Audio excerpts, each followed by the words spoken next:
Tanong, DDS ka pa rin ba? Aba kung oo ang sagot mo, gumising ka na bago mahuli ang lahat.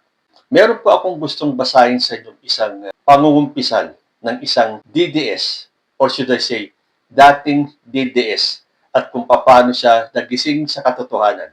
Makinig kayong mabuti dahil sigurado makaka-relate kayo. Ito ay galing kay Reggie Ryan B. Mandy. At ang titulo ng kanyang sinulat, Why I Quit Being a Diehard Duterte Supporter. Sabi niya, This is probably one of the hardest things I have to admit publicly. For years, I proudly called myself a DDS. I defended him in arguments. I shared posts supporting him, and I even mocked those who criticized him. But today, I want to be honest with myself and with everyone. I quit. Hindi ito dahil may kapalit akong sinusuportahan. Hindi rin dahil gusto kong makisabay sa kung ano ang uso. I quit because I realized I am no longer the person I used to be before Duterte came into power. Dati, hindi ako ganito. Before all of this, I was a different person. Masaya akong naglilingkod sa simbahan. I valued faith, humility, and kindness. Those were the things I believed in. Pero, dumating ang panahon na narinig ko mismo si Digong say that my God is a stupid God because He was crucified on the cross. Blasphemy yun. Bilang Kristiyano, dapat doon pa lang tumayo na ako at nagsalita. Pero, dahil sa fanaticism, I chose to keep my eyes blind and my ears deaf. Mas masakit pa, isa pa ako sa tumatawa. Unti-unti akong nagbago at hindi sa magandang paraan. Dati galit ako sa mga taong palamura at bastos magsalita. I believed leaders should speak with dignity. Pero nung si Digong ang gumagawa nito, okay lang sa akin kasi idol ko siya.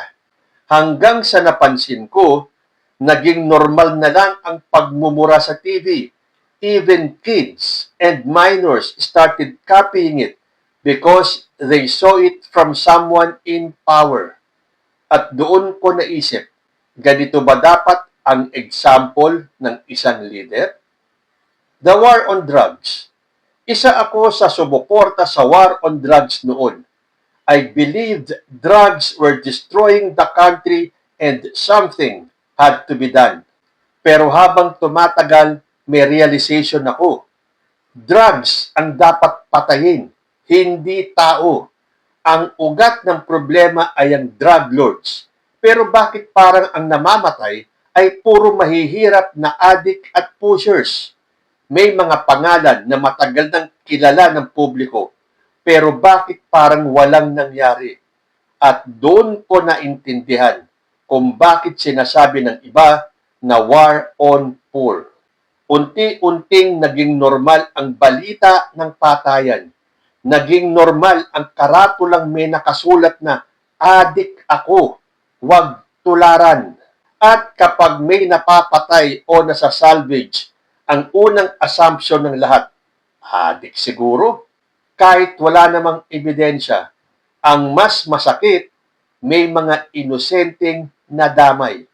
May batas pa rin tayo sa bansa. Kahit may kasalanan ang isang tao, due process should still exist. Pero dahil sa pride ko bilang supporter, nanahimik ako. Then, I realized something painful. If you stay silent when you know something is wrong, you are siding with that wrong. Ang Pilipinas at ang mga isla natin.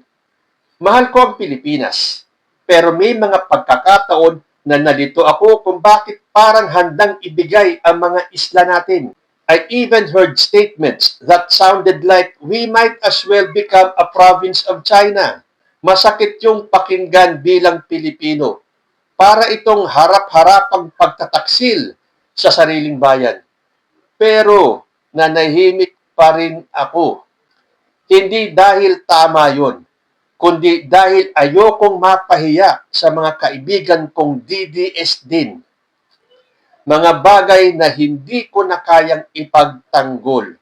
There were also statements and actions that made me deeply uncomfortable. May mga biro tungkol sa rape. May mga bastos na jokes kahit tungkol sa mga biktima. May pagkakataon pa na pati ang madring ni-rape at pinatay ay ginawan pa ng biro. At oo, isa ako sa tumawa noon. Pero habang iniisip ko ngayon, nakakahiya at nakakadiri pala yun. Napagtanto ko na nagbago ako. Patong-patong ang mga pangyayari nito hanggang sa dumating ako sa isang realization. Hindi naman ako ganito dati. I have morals. I hate violence. I hate rape jokes. Ayoko sa mamamatay tao. Ayoko sa palamura. Ayoko sa hambog, arogante at feeling Diyos. Pero, bakit parang naging normal na lang sa akin ang lahat ng iyon? Ang kultura ng blind loyalty.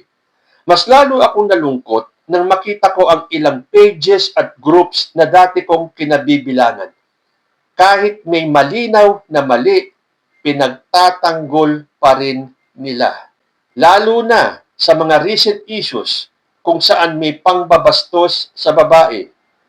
You can support a politician, yes, but you should never justify immorality just because it came from someone you support. May mga kapatid kayong babae, may mga nanay kayo, may mga anak na babae.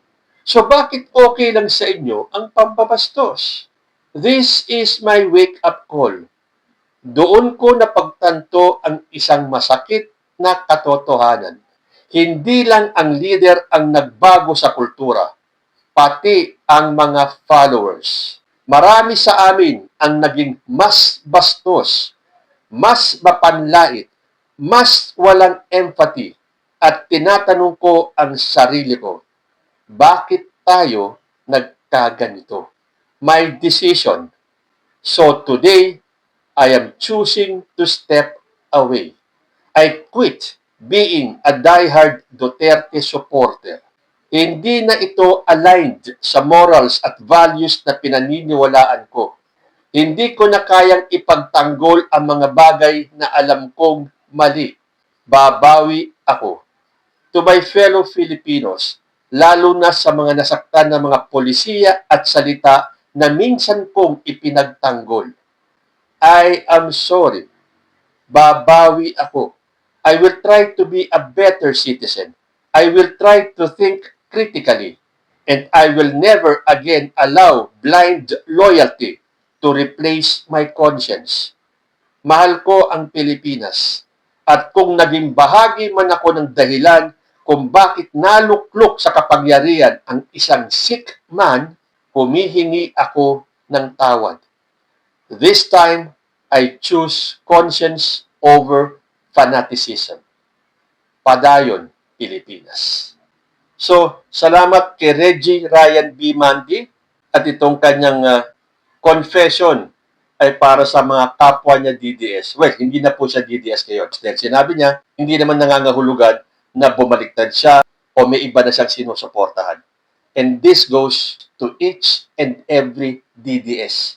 Gumising na kayo. Tulad ni Reggie na nagising sa katotohanan.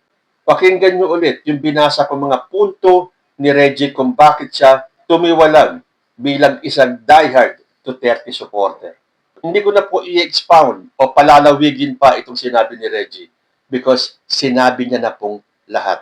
So nasa sa inyo na po yan. Kung kayo ay DDS pa rin, gising na. Dahil ito po ang katotohanan. Mali po kayo ng sinusuportahan.